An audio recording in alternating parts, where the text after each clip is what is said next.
Ah. Estamos. Estamos Sí. de vuelta. Ahí se contó. ¿Estamos de vuelta? Sí, pero espera un ratito para que entre gente. Bueno, vamos a seguir porque se nos hizo corta la hora.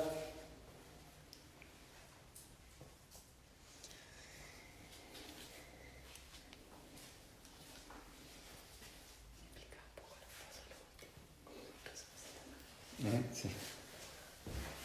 Pues se cortó justo ahí.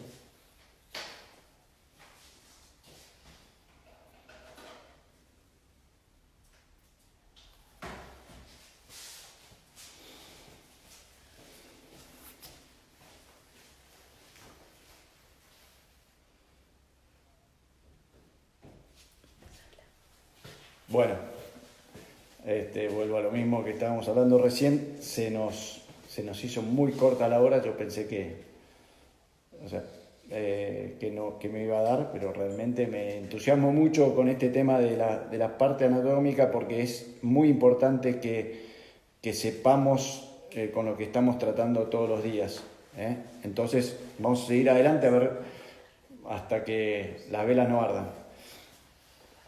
Decíamos entonces que si teníamos un caballo encastillado, lo que... A ver si podemos achicar un poquito esto.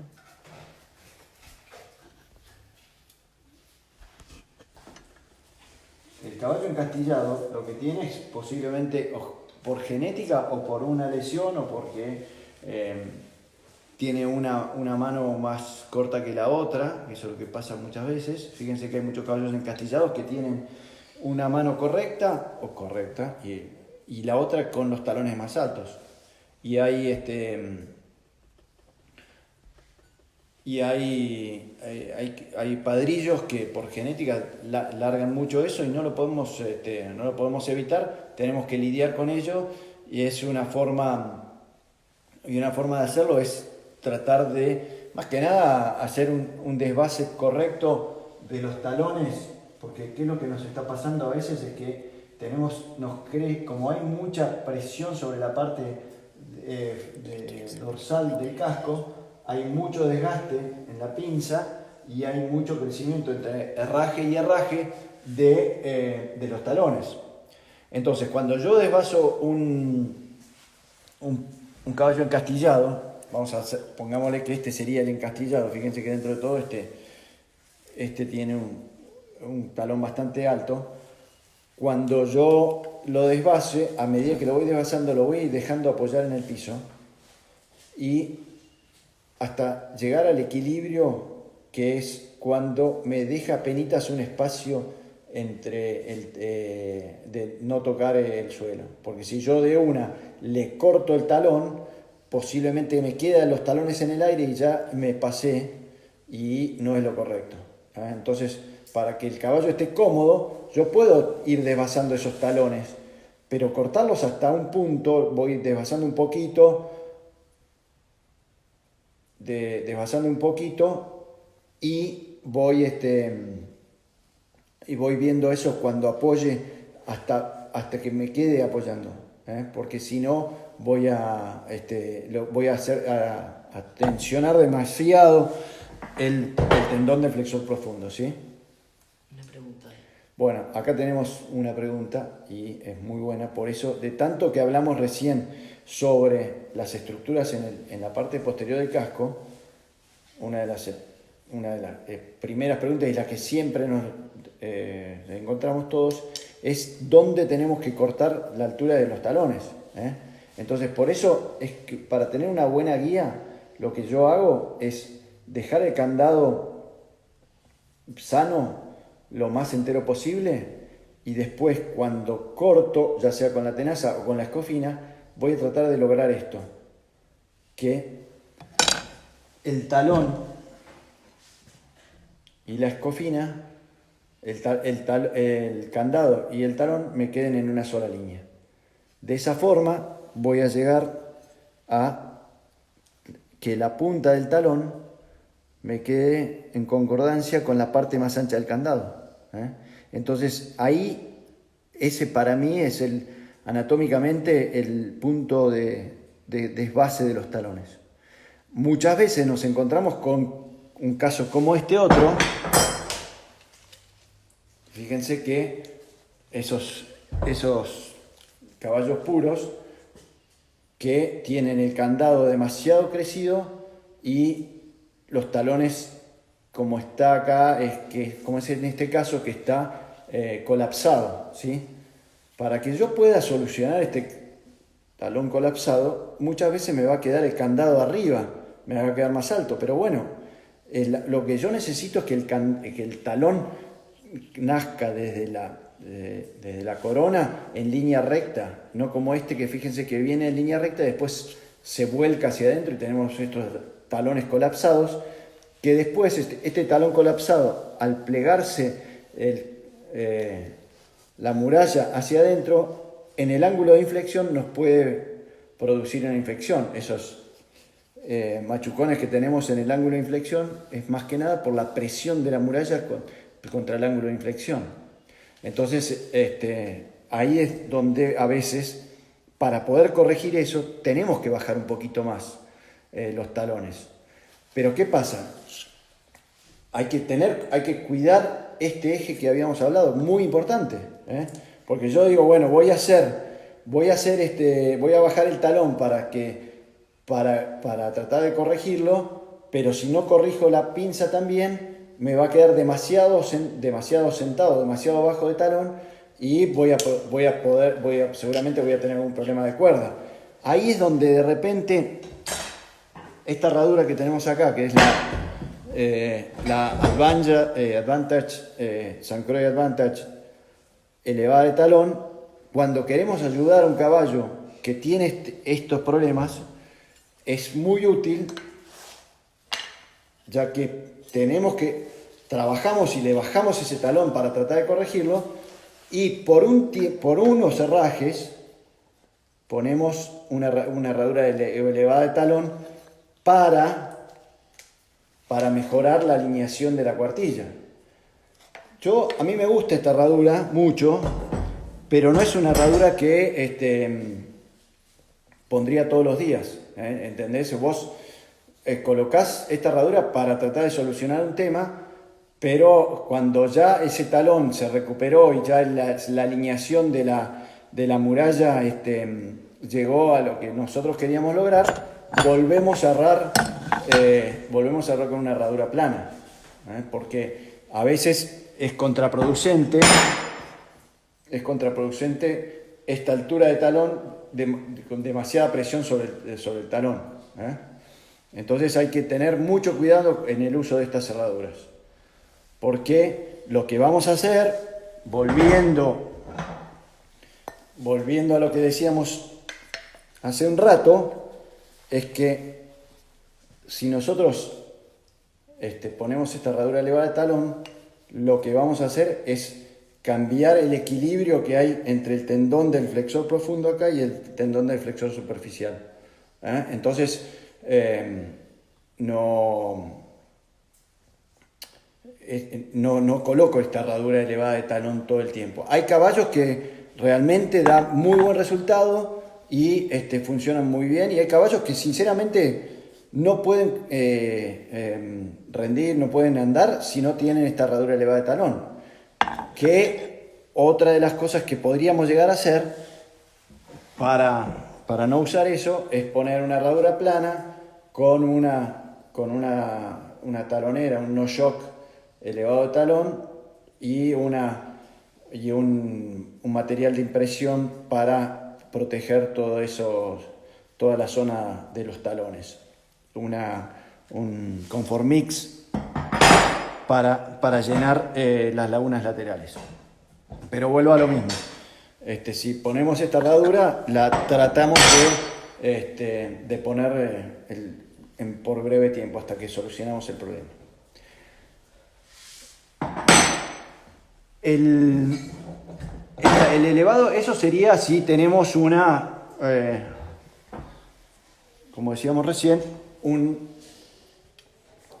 un ángulo demasiado tendido, unas cuartillas muy largas y y los talones demasiado bajos. Después tenemos el otro extremo que decíamos recién, que es un pie muy encastillado, que hay veces que lo único que tenemos que hacer es, cuando desvasamos, es tocar un poquito los talones y no tocar nada acá, y tratar de buscar, al colocar la herradura, que sea una herradura que bien biselada,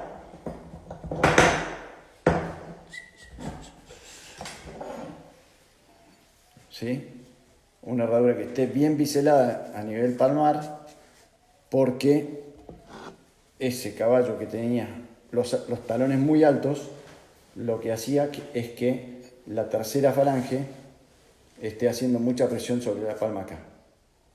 Hay algunos dibujos de antiguos que la gente lo que hacía era poner una media herradura directamente, porque los talones casi no tocaban el suelo, no se desgastaban.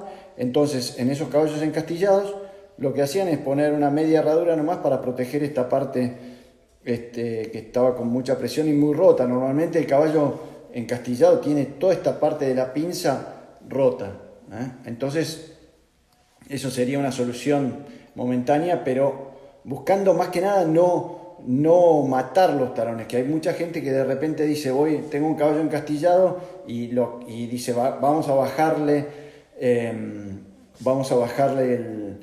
talón lo más posible. No, busquemos el largo de talón que corresponda.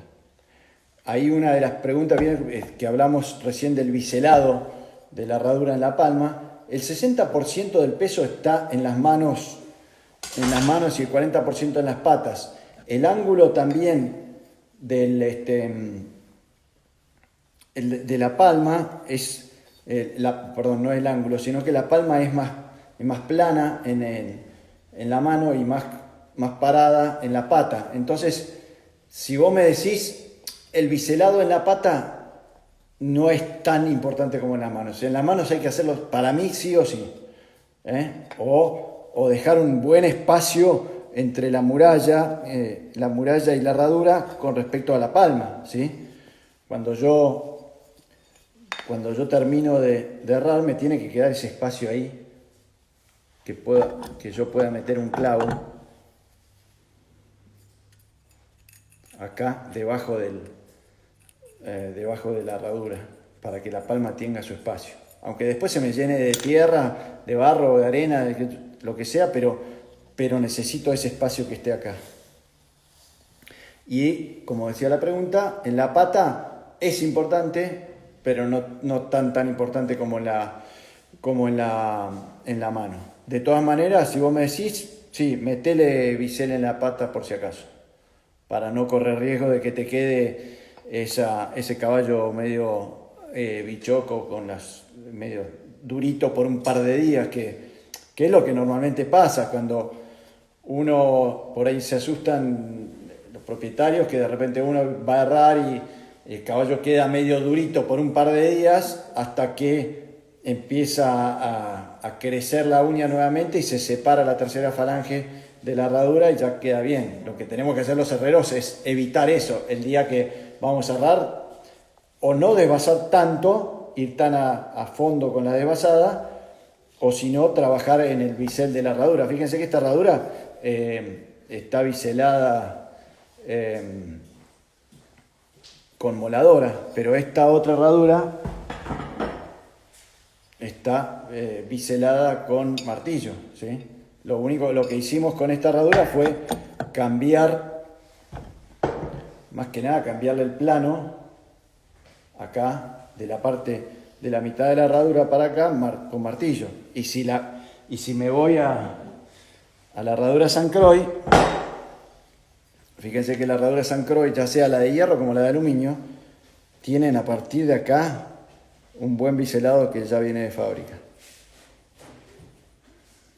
Es esta de acá. Y la San Croix Eventer también tiene ya el bisel. A mí me encantaría que me hagan un bisel un poquito, ya que le pido a los fabricantes, que me hagan el bisel hasta la línea de la letra, acá. Que este bisel entre un poquito más acá. Pero, por qué lo pido? Porque si yo miro a esto, la tercera falange todavía sigue entrando en la parte de la tabla de la herradura. Entonces, hasta este punto llega. Entonces estaría lindo que el bisel llegue un poquito más acá. Pero fuera de eso tiene bastante bisel. Acá tenemos la herradura Equilibrium, que también es muy buena. Fíjense la tabla que tiene, una buena protección. Esta herradura ya está lista para colocar y no tenemos que ponerle moladora, no tenemos que golpearla mucho, porque tiene su buen bisel acá, ¿sí? Tiene el bisel ahí, bien ancho. Después lo que tiene también de bueno, que es lo que habíamos hecho con la otra St. Croix, tiene este efecto de quiebre de paso ya producido. Fíjense que si yo miren cómo el quiebre de paso tiene este efecto redondeado. Entonces, si yo la pusiese acá y mirase respecto a lo de la tercera falange que estábamos hablando, donde buscamos el quiebre de paso, la punta de la tercera falange,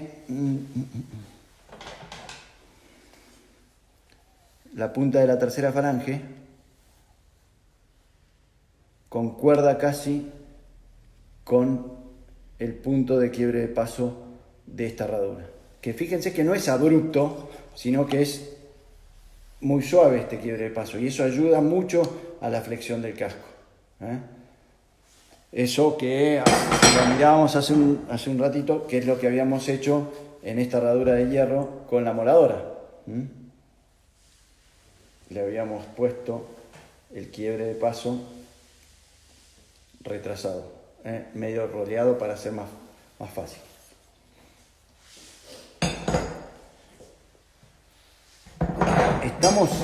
Vamos a ir como repasando, se está alargando y estamos dando vueltas todo sobre lo mismo. Entonces, para ponerle unos 10 minutos más para terminar, vamos a llegar a puntos de común acuerdo, que es, primero, cuando voy a desvasar, limpiar esas lagunas laterales, ahí. Si necesito cortar el candado, le puedo sacar un poquito, trato de no sacarle mucho. Preparo bien la palma, no tanto, preparo la palma, pero no tanto para irme tan cerca de la tercera falange, que tenemos que protegerla. Entonces ahí es donde este trabajo en la palma me va a dar el límite de corte de la muralla.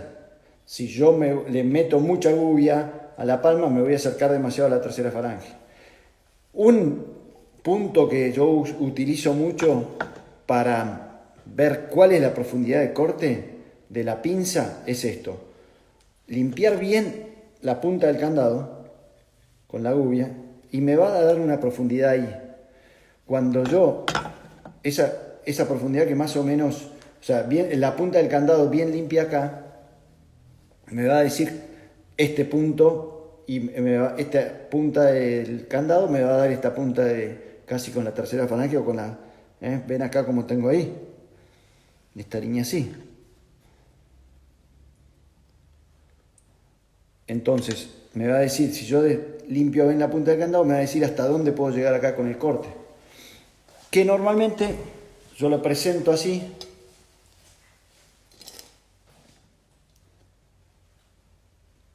Y me da más o menos 1 centímetro de altura acá. Entonces, si yo miro este caballo, para mí este caballo está demasiado corto. Está desvasado demasiado corto. Entonces la muralla esta debería haber tenido unos 3-4 milímetros más de largo. ¿Sí? Porque si yo sigo desvasando, voy a ir demasiado cerca de la tercera falange y no la voy a dejar. Cuando termine de colocar la herradura, no voy a dejar a esta tercera falange que flote y que baje sobre la herradura. Entonces hay que tener mucho cuidado, y para tener unos puntos para decir, bueno, hasta dónde desvaso es acá en los talones, esta parte más ancha del candado, que concuerde todo esto. Posiblemente, miren, si yo lo miro a esto, posiblemente le daría un toquecito más a este talón, para que me quede a esta altura ahí. Y acá la pinza, en este caso, le habría dejado un poquito más de pinza. Después hay que ver, una vez que tengamos ese plano, no solamente este plano, porque yo voy a ver un plano acá, pero otra cosa importante es cómo me queda alineado el casco acá enfrente, mirándolo del frente, que me quede 50% del casco de un lado y un 50% del casco del otro lado. Ahora, vamos a ver un par de dibujos acá, que en el aplomo que está correcto, yo debería tener 50% de casco de un lado y 50% de casco del otro lado. Y acá lo que veo es la primera falange, la segunda falange y la tercera falange, todas alineadas, y el casco también alineado. La corona, si yo tuviese el casco en vivo acá, estaría viendo esta corona paralela al piso, ¿sí? Esto sería casi. Eso sería lo que sería el ideal de un aplomado. Acá en la segunda imagen tenemos un casco que me quedó más alto de un lado que el otro. Entonces, del lado que me quedó alto, va a haber un pellizco o una presión entre los huesos en las articulaciones. Fíjense que si yo sacase una placa dorsal, vería la alineación de las tres falanges y el espacio intraarticular muy cerrado de este lado y abierto de este lado. Entonces, ¿qué es lo que cuando yo desvaso mal y me queda más alto de un lado que del otro? Me va a pasar esto, el talón, el casco está más largo de este lado, va a haber una presión en esta articulación acá, y del otro lado va a haber una distensión de los ligamentos colaterales de las articulaciones.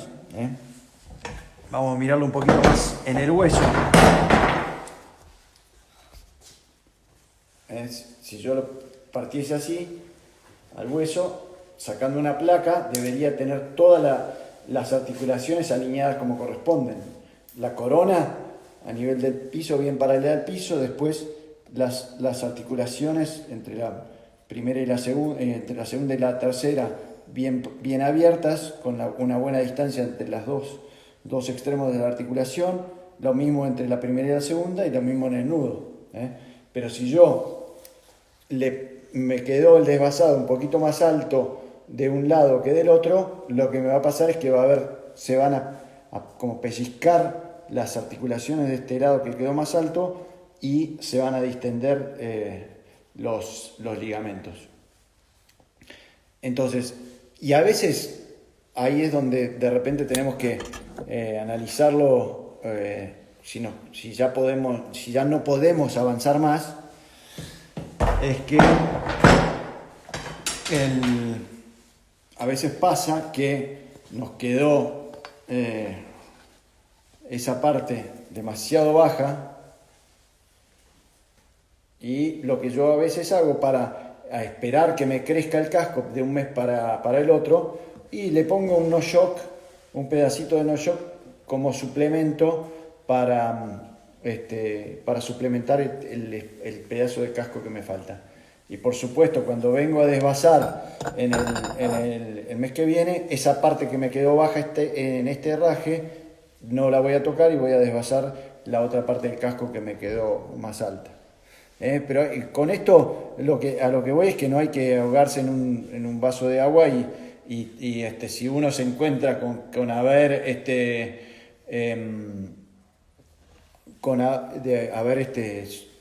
cometido un error, sacarlo adelante ya con todas estas cosas que tenemos para poder facilitarlo, ¿eh? Desde las plantillas, una herradura elevada de talón. A veces, de repente, si uno posiblemente no tiene esa plantilla, lo que podría hacer es poner una herradura elevada de talón y del lado que me quedó alto, reducirla de altura con una moladora. Entonces hago este desbalance en la herradura, tratando de balancear el casco.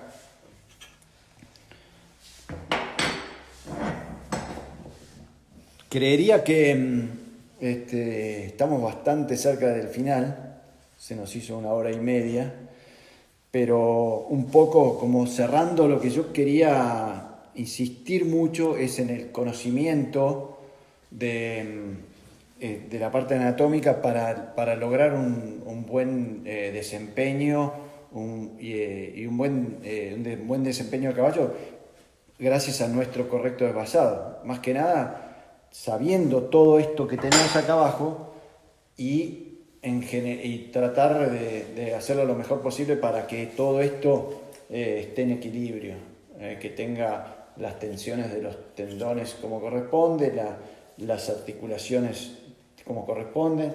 Una de las cosas que sería buenísimo es que cada tanto se va extendiendo es